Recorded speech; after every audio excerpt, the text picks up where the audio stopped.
Exercise 7.8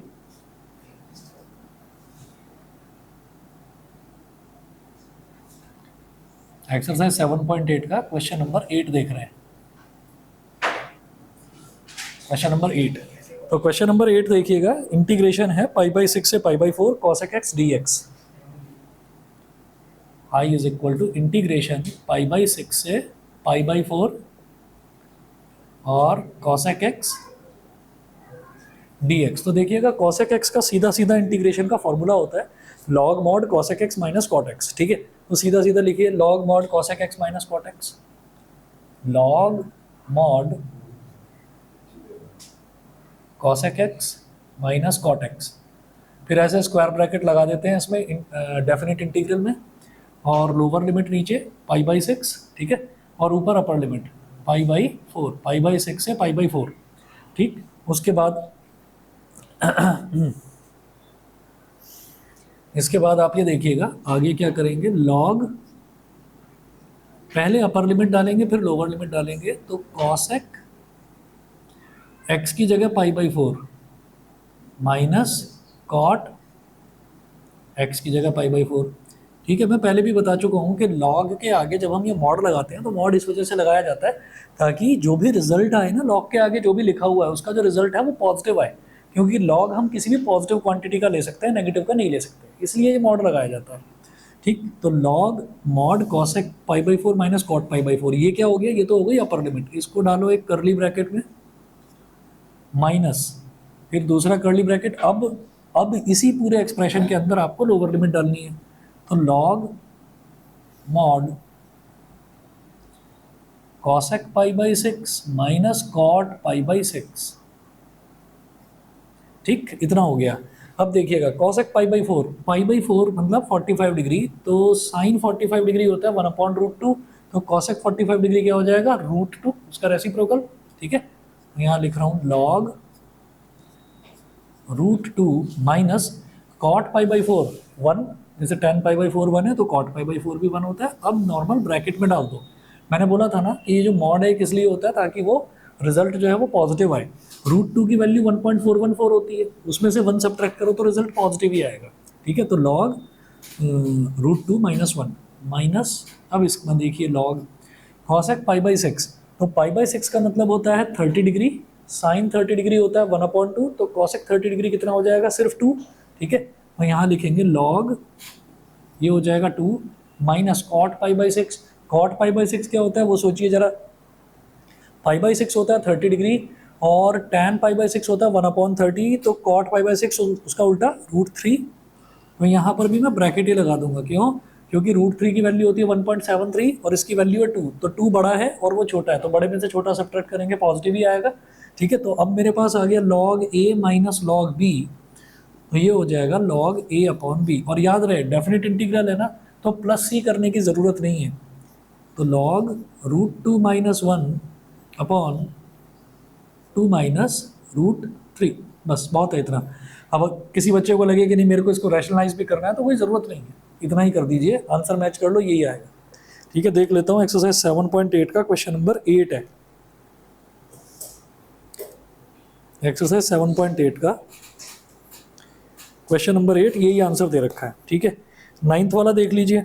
9th वाला तो वैसे सीधा सीधा ही आपको दिखाई दे रहा है, फिर भी कर लीजिए, क्योंकि डेफिनेट में लिमिट्स किस तरीके से लगाई जाती हैं वो आपने अभी तक देखा नहीं होगा, तो देख लो जरा। क्वेश्चन नंबर 9 है, आई इज इक्वल टू इंटीग्रेशन 0 से 1 dx अपॉन 0 से 1 dx upon √1 minus x square.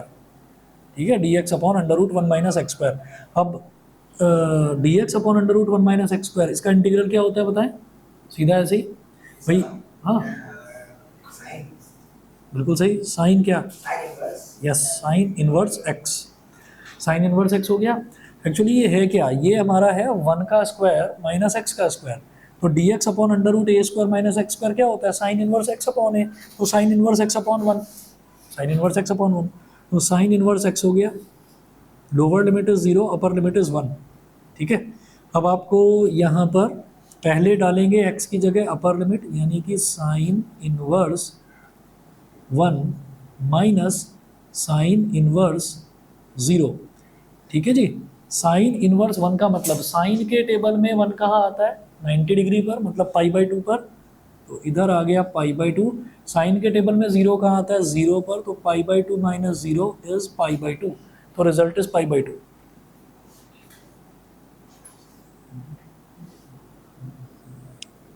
Result आ गया π/2। आगे चलते हैं, नेक्स्ट देखेंगे। नेक्स्ट देखिएगा, नेक्स्ट दे रखा है क्वेश्चन नंबर 10 में है dx upon 1 plus x square. तो dx upon 1 plus x square ये मैं छोड़ रहा हूँ, क्योंकि dx upon 1 plus x square का इंटीग्रल सीधा सीधा tan इनवर्स x होता है। Upper limit minus lower limit आप कर सकते हो, ठीक है। तो क्वेश्चन नंबर 10 में छोड़ रहा हूँ। क्वेश्चन नंबर 11 देख लीजिए, ये करवाऊंगा।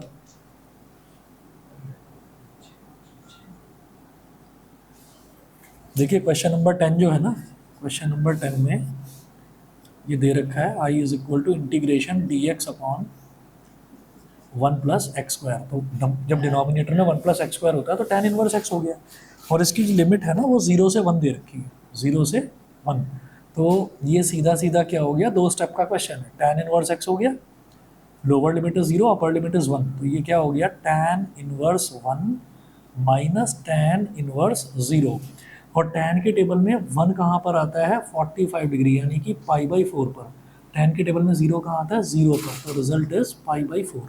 तो क्वेश्चन नंबर 10 ये हो गया, इतना सा, ठीक है। 11th देखिएगा, integration 2 to 3 i is equal to integration 2 to 3 dx upon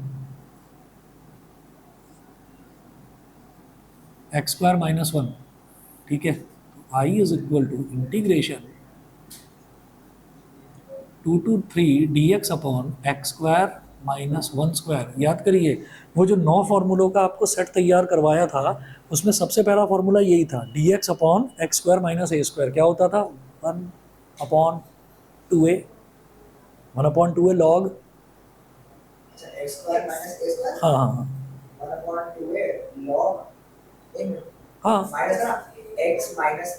upon x plus ए, ठीक है ना। तो प्लस सी आएगा नहीं इसमें प्लस सी नहीं आएगा, है ना, ठीक है। तो यहाँ पर हमारे लिए x क्या हो गया, x तो x ही है, ठीक है, और a जो है वो 1 है, ठीक। तो क्या करेंगे, 1/2a, 1/2a, a कितना है 1, तो 1/2a log mod x minus a upon x plus a, ठीक है। और स्क्वायर ब्रैकेट लगाएंगे, स्क्वायर ब्रैकेट, फिर इधर लिखेंगे लोअर लिमिट, इधर लिखेंगे अपर लिमिट, ठीक। तो ये हो गया 1/2, पहले अपर लिमिट डाल दीजिए, तो log mod 3 minus 1 upon 3 plus 1 minus 1/2, ये पूरा फंक्शन है ना, तो 1/2 लॉग, पहले अपर लिमिट डाला, तो 3 माइनस 1 अपॉन 3 प्लस 1, माइनस करके 1/2 log mod 2 minus 1 upon 2 plus 1, ठीक। इसके बाद देखिए, इधर भी 1/2 है, इधर भी 1/2 है, तो 1/2 तो ले लीजिए कॉमन, ब्रैकेट लगाओ, log 3 माइनस 1 इज 2 और 3 प्लस 1 इज 4, तो 2/4। अब मॉड नहीं लगाएंगे, ब्रैकेट लगाएंगे। 2/4 एक पॉजिटिव क्वांटिटी है ना, तो आप मॉड नहीं लगाएंगे, अब आप नॉर्मल ब्रैकेट लगा सकते हैं। माइनस log 1/3, ये हो गया, ब्रैकेट क्लोज करिए। तो log a minus log b क्या हो जाता है, log a अपॉन b, तो ये log a अपॉन b हो जाएगा। तो 1/2 log a अपॉन b, मतलब 2/4 अपॉन 1/3, 2/4 अपॉन 1/3। तो अब क्या होता है, ध्यान दीजिएगा, सबसे ऊपर वाला टर्म सबसे नीचे वाले से मल्टीप्लाई होकर न्यूमरेटर में आ जाता है, सबसे ऊपर वाला टर्म सबसे नीचे वाले से मल्टीप्लाई होकर न्यूमरेटर में आ जाता है, और ये जो बीच वाले टर्म्स हैं ये आपस में मल्टीप्लाई होकर डिनोमिनेटर में आ जाते हैं। 1/2 लॉग, तो 2 और इंटू 3, 2 इंटू 3 अपॉन 4 इंटू 1, 2 1 ज़ा 2, 2 2 ज़ा 4, तो 1/2 लॉग 3/2, 1/2 लॉग 3/2। अब क्या होता है कि 1/2 अगर कोई टर्म लॉग से पहले लिखा हुआ है तो वो लॉग के आगे जो टर्म लिखा हुआ है उसकी पावर में आ जाता है। तो ये क्या हो जाएगा, लॉग 3/2 की पावर 1/2। ये प्रॉपर्टी होती है लॉग की कि लॉग के आगे अगर कुछ लिखा हुआ है, लॉग से पहले अगर कोई टर्म मल्टीप्लाई हो रही है तो वो लॉग के बाद वाले टर्म की पावर में आकर बैठ जाता है। ठीक है, तो ये लॉग 3/2 की पावर 1/2, किसी की भी पावर 1/2 का मतलब उसका रूट। ठीक है, तो लॉग, इसको लिखेंगे लॉग रूट 3/2, ये इसका आंसर है। ठीक है, अच्छा जी, ये आपका क्वेश्चन नंबर 11 हुआ। उसके बाद क्वेश्चन नंबर 12 है। तो क्वेश्चन नंबर 12 में देखिएगा, दे रखा है कि कॉस स्क्वायर एक्स का इंटीग्रल निकालना है 0 से π/2। मैंने आपको बताया था साइन स्क्वायर हो या कॉस स्क्वायर हो, उसको डायरेक्ट इंटीग्रेशन नहीं निकाला जा सकता। तो कॉस स्क्वायर, इसको कॉस 2x में कन्वर्ट करा जाएगा। ठीक है, कैसे करेंगे?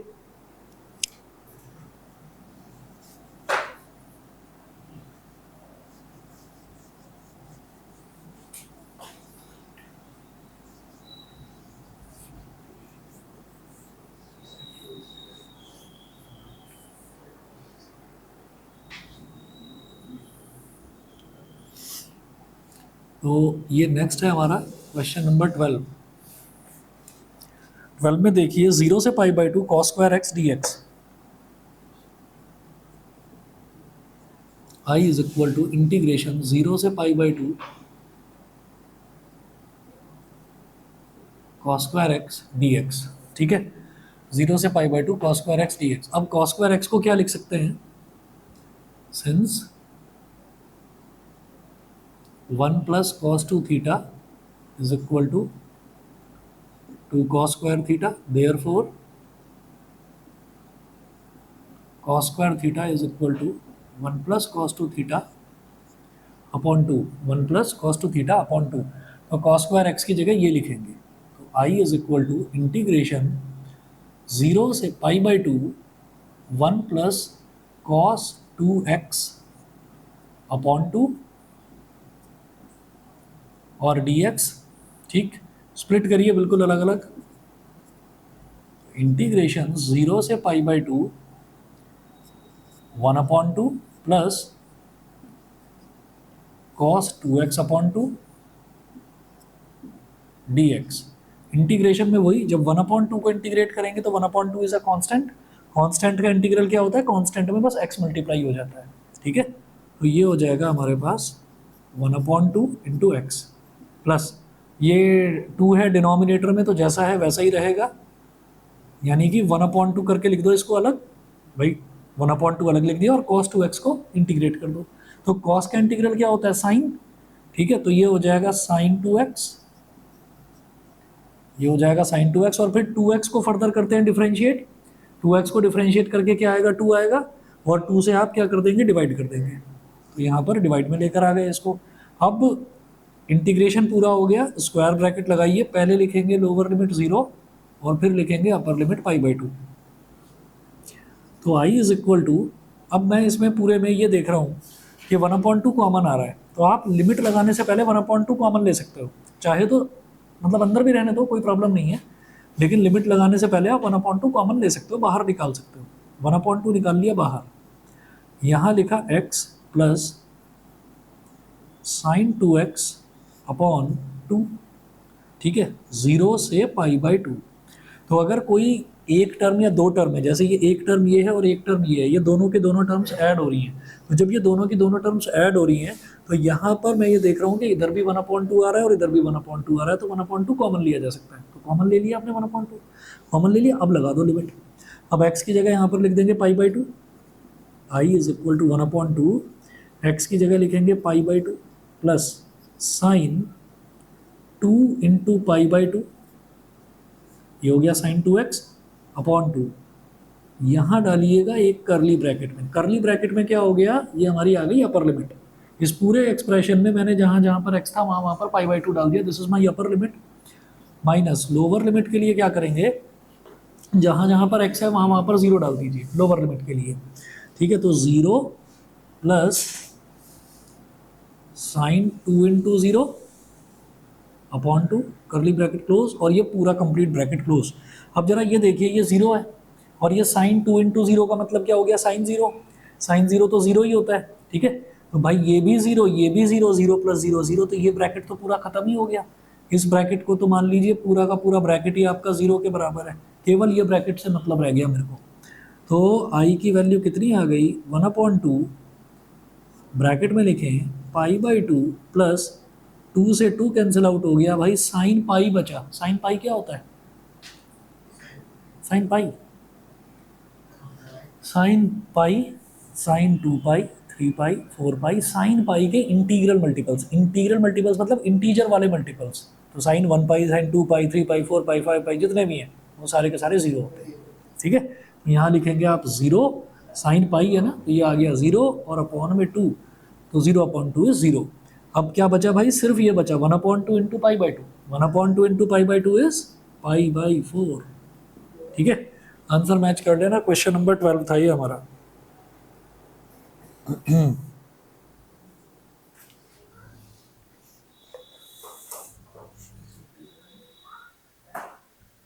मतलब आज कुछ सोच रखा है भगवान ने। 2-3 बार तो इंटरनेट कनेक्शन लॉस हो चुका है। हाँ, कह तो कुछ ऐसे ही रहे, और अब लाइट भी चली गई। खैर चलिए कोई बात नहीं, टेक्नोलॉजी का फ़ायदा उठाते हैं। आगे चलते हैं। चलिए क्वेश्चन नंबर 13 देखिएगा। क्वेश्चन नंबर 13 में दे रखा है x/x² + 1। ठीक है, तो सब्सटीट्यूशन है, आसानी से समझ में आ जाएगा। हाँ अभी दे रहा हूँ मैं।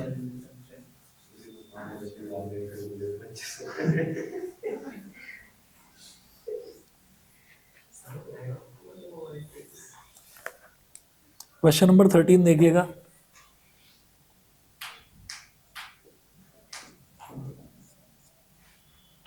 क्वेश्चन नंबर 13 है I is equal to integration 2 to 3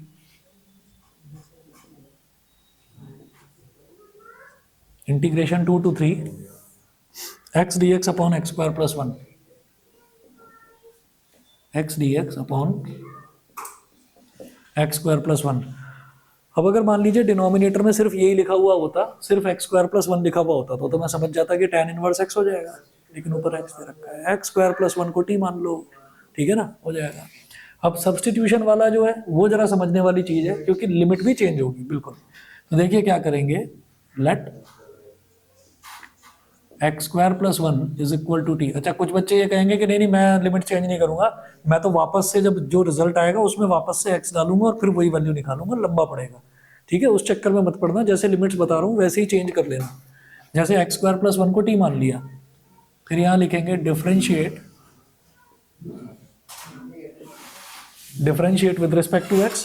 x² + 1 को t मान लिया, पूरे को ही मान लेंगे तो x² का डिफरेंशियल क्या हो गया 2x, 1 का डिफरेंशियल क्या हो गया 0, 2x + 0 और इज इक्वल टू t का x के रिस्पेक्ट में हो गया dt/dx। dt/dx। ठीक है, अब आगे चलते हैं जरा। तो ये हमारे पास हो जाएगा 2x और dx को इधर ले आओ, 2x dx is equal to dt, 2 को इधर ले जाओ, ये बन गया x dx is equal to dt/2। ठीक है, x dx की जगह मैं dt/2 लिख दूंगा। अब जरा देखिएगा, जो समझने वाली चीज़ है that is lower limit and upper limit. तो लोअर लिमिट हमारी क्या है, लोअर लिमिट है, क्या दे रखा है, x की वैल्यू 2 दे रखी है, तो लोअर लिमिट क्या है, x is equal to 2 implies that t क्या हो जाएगा बताओ जरा, t क्या लिया हमने, x² + 1, तो 2 का स्क्वायर + 1 यानी कि 5 हो गया, बोलो।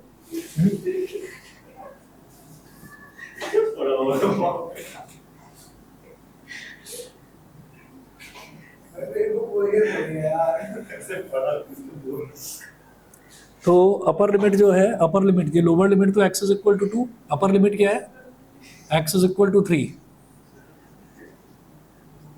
x इज इक्वल टू 3, तो t की वैल्यू क्या हो जाएगी 3² + 1 यानी कि 10। तो t की वैल्यू 5 हो गई लोअर लिमिट और t की वैल्यू 10 हो गई अपर लिमिट। अब जरा इंटीग्रेशन में इसको डाल दीजिए, तो I is equal to integration, अब मैं लोअर लिमिट रखूंगा 5 और अपर लिमिट रखूंगा 10, तो ये हो गया 5 से 10 और x dx की जगह हम रख देंगे dt/2, ये तो आ गया x dx की जगह, और अपॉन में क्या है x² + 1, x² + 1 t है, इस 2 को तो निकाल लो बाहर, तो ये हो गया 1/2 इंटीग्रेशन 5 to 10 dt/t। ठीक है, समझ गए? ठीक है, और dx/x तो log x होता ही है, तो dt/t क्या हो गया? log t। 1/2 log t, square bracket लगाइए, तो ये हो गया 5 से 10 तक। तो 1/2 log t की जगह आ गया 10 माइनस log 5। बोलो जी, समझ गए? Upper limit minus lower limit कर रहा हूँ, तो पहले t की जगह अपर लिमिट डाल दी, यानी कि 10 डाल दिया, तो log 10 माइनस फिर लोअर लिमिट डाल दी, तो log 10 minus log 5, log 10/5। Yes, ये हो जाएगा log 10/5। ठीक है, 5 2 ज़ा 10, तो log 2 हो गया, और 1/2 इस 2 की पावर में आ जाएगा, log 2 की पावर 1/2, तो ये क्या हो गया? अरे बोलो, log√2, log√2। ठीक है, ये क्वेश्चन नंबर 13 था। क्वेश्चन नंबर 14 सॉरी 14 अभी देखते हैं, आप जरा ट्राई करो, मैं 1 मिनट में आया।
पढ़ के भी नहीं हुआ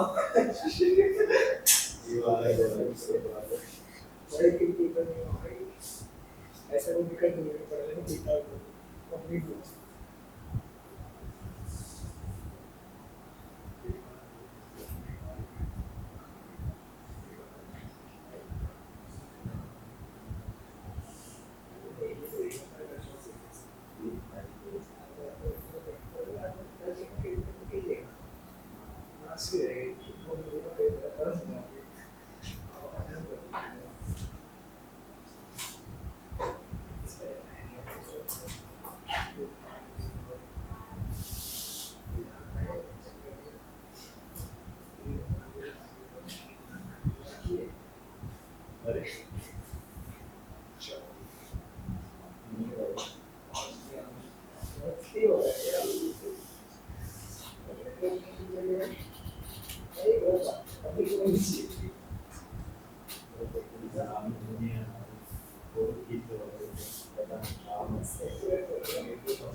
अगला वाला ट्राई करा क्या?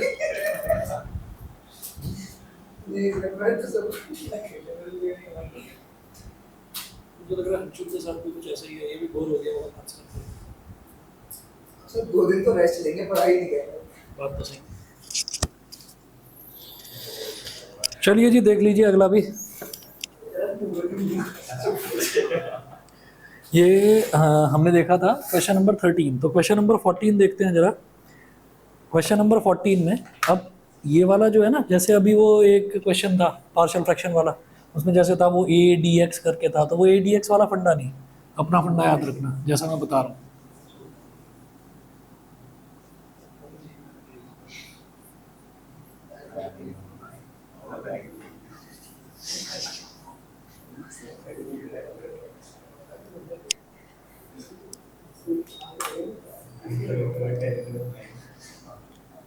तो क्वेश्चन नंबर 14 देखिएगा।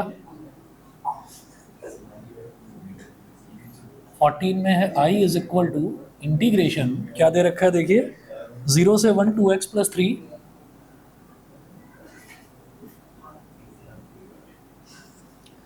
2x plus 3 upon 5x square plus 1 dx, 5x square plus 1 dx, ये हो गया। अब हमें ये देखना होता है कि ये जो डिनोमिनेटर है ना, ये जो डिनोमिनेटर है, इस डिनोमिनेटर का एग्जैक्ट डिफरेंशियल मेरे को न्यूमरेटर में मिल जाए, ठीक है।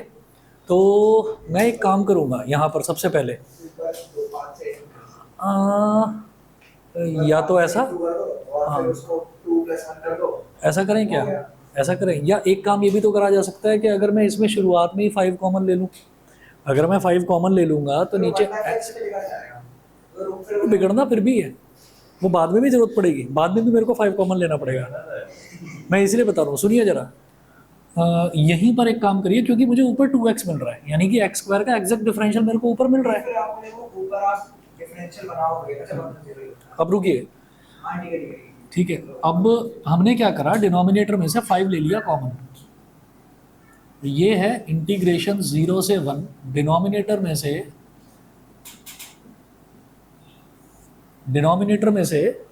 मैं 5 ले रहा हूँ कॉमन,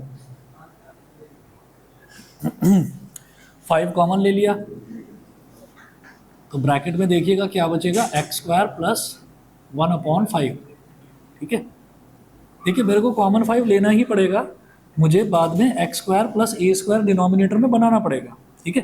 तो इसलिए वो काम क्यों ना पहले ही कर लें, तो हमने ये कर लिया, डी एक्स हो गया, अब इस 5 को निकाल लिया बाहर, तो I is equal to 1 upon 5 integration 0 से 1।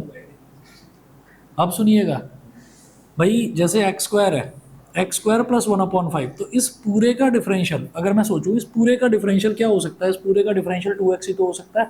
तो हम क्या करेंगे, ऐसे लिखेंगे 2x upon x square plus 1 upon 5 dx। मैं इसको स्प्लिट कर रहा हूँ, ठीक है। यहाँ लगाऊंगा मैं एक बड़ा ब्रैकेट, क्योंकि 1 अपॉन 5 मैंने कॉमन ले लिया, ठीक। जिस बच्चे को समझ में ना आए बता देना मेरे को, इंटीग्रेशन 0 से 1, और अब यहाँ पर मैं लिख रहा हूँ 3 upon x square plus 1 upon root 5 का स्क्वायर dx। बताइए समझ गए, हाँ, और ब्रैकेट क्लोज कर रहा हूँ। हमने क्या करा, ये देखिए, ये डिनोमिनेटर में मैंने 5 कॉमन लिया, तो 5 जब डिनोमिनेटर में से कॉमन आता है तो इसका मतलब मुझे 1 अपॉन 5 बाहर लेकर लिखना होता है, तो मैंने 1 अपॉन 5 बाहर लेकर लिख दिया। अब मैं स्प्लिट कर रहा हूँ, 2x upon this term, 2x upon x square plus 1 upon 5 dx, ये कर दिया, ठीक है। और 3 upon x square plus 1 upon 5 ना लिखकर मैं x square plus 1 upon root 5 का होल स्क्वायर लिखूंगा। इससे क्या मिल गया, x square plus a square मिल गया, x square plus a square denominator में है तो 1 upon a tan inverse x upon ए वो बन जाता है, ठीक है। अब जरा देखिएगा, अब यहीं पर मेरे को दोनों स्टैंडर्ड फॉर्म मिल गई, तो I is equal to 1 upon 5, तो यहाँ पर है ही लॉग ऑफ डिनोमिनेटर, तो log x square plus 1 upon 5 log of denominator, इस डिनोमिनेटर का एग्जैक्ट डिफरेंशियल मुझे न्यूमरेटर में मिल रहा है, ठीक है। ये हो गया, स्क्वायर ब्रैकेट लगाइए, ये तो इसका डिफरेंशियल हो गया ना, जब एक फंक्शन मिलता है डिनोमिनेटर में और उसका एग्जैक्ट डिफरेंशियल न्यूमरेटर में मिलता है, तो इंटीग्रल क्या हो जाता है, लॉग ऑफ डिनोमिनेटर, ठीक, प्लस उसके बाद 3 तो कांस्टेंट है, तो 3 will remain as it is, और dx upon x square plus a square is 1 upon a, यानी कि 1 upon root 5, 1 upon a tan inverse x upon a, x upon 1 upon root 5, ठीक है। स्क्वायर ब्रैकेट क्लोज, और lower limit is 0, upper limit is 1, ठीक है। Lower limit is 0 upper limit is 1। आगे चलते हैं। अब देखिए डिनोमिनेटर का डिनोमिनेटर न्यूमरेटर से मल्टीप्लाई हो जाता है, तो ये मेरे पास थोड़ा सा सिंप्लीफाई करूंगा फिर लिमिट्स डालूंगा। 1/5 log x square plus 1/5 plus denominator का डिनोमिनेटर न्यूमरेटर से मल्टीप्लाई हो जाता है, तो दिस हैज बिकम 3√5 और ये क्या हो जाएगा tan inverse x√5। tan inverse x√5, lower limit is 0, upper limit is 1। ये हो गया। अब क्या करेंगे, पहले अपर लिमिट डालेंगे 1, फिर लोअर लिमिट डालेंगे और दोनों को सब्ट्रैक्ट कर देंगे। तो i is equal to 1/5 log 1 का square plus 1/5 plus 3√5 tan inverse 1√5। 1√5 का मतलब तो √5 ही होता है। इसको तो डाल दिया भाई करली ब्रैकेट में। तो ये हमारे पास क्या हो गया, ये मैंने x की जगह जहाँ जहाँ x था वहाँ पर पूरे एक्सप्रेशन में 1 डाल दिया। अब माइनस दूसरा करली ब्रैकेट लॉग, अब जहाँ जहाँ पर x है वहाँ पर आप 0 डालेंगे, तो 0² प्लस 1/5 प्लस 3√5 tan इनवर्स 0√5। 0√5 मतलब tan इनवर्स 0 ही तो हो गया। ठीक है, ये करने के बाद में अब जरा देखिएगा कि 1 प्लस 1/5 कितना हो जाएगा, 6/5। 1 का स्क्वायर मतलब 1, तो 1 प्लस 1/5, 5 1 5, 5 प्लस 1 is 6, तो log 6/5। I is equal to 1/5 log 6/5 plus 3√5 tan inverse √5। ठीक, ये हो गया। अब 0² प्लस 1/5 यानी कि log 1/5, तो माइनस के साथ में है, माइनस log 1/5 और ये माइनस का ये तो 0 ही हो गया, छोड़िए। देखिए tan इनवर्स 0 इंटू √5 इज 0 और tan इनवर्स 0 0 ही होता है, तो 0 इंटू एनीथिंग इज 0, तो ये तो 0 हो जाएगा। -0 पूरा बड़ा ब्रैकेट मैंने क्लोज कर दिया। अभी थोड़ा सा सिंप्लीफिकेशन बाकी है, देखिएगा कैसे करेंगे।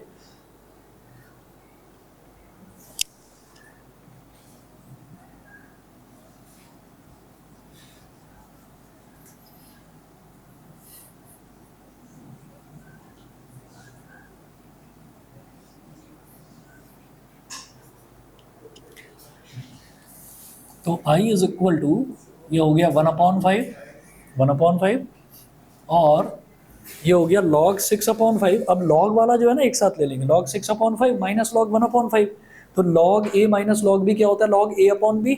तो क्या लिख देंगे, log 6/5/1/5। अभी क्या है कि जब न्यूमरेटर का भी डिनोमिनेटर 5 है, डिनोमिनेटर का भी डिनोमिनेटर 5 है, तो कैंसिल आउट हो गया। ठीक, ये हो गया। और plus 3√5 tan inverse √5 plus 3√5 tan inverse √5, bracket close. तो ये हो गया ब्रैकेट में log 6 प्लस 3√5 tan इनवर्स √5। ठीक है, और ये डेफिनेट इंटीग्रल है, तो रिजल्ट हमेशा सेम ही आएगा, चाहे मैं करूं किसी मेथड से या आप किसी और मेथड से। 7.8 का 14th क्वेश्चन एक बार देख लो जरा। 14th का 1/5 log 6 और 3/√5। सही आया, हाँ सही ही आया है। ठीक है, चलिए जी, तो फिर मिलते हैं नेक्स्ट क्लास में। ठीक है, तब तक के लिए कोशिश करिए, इसको आगे क्वेश्चंस करिए, नहीं होते हैं तो मैं कराता हूँ। चलिए जी, ओके, बाय बाय। ओके।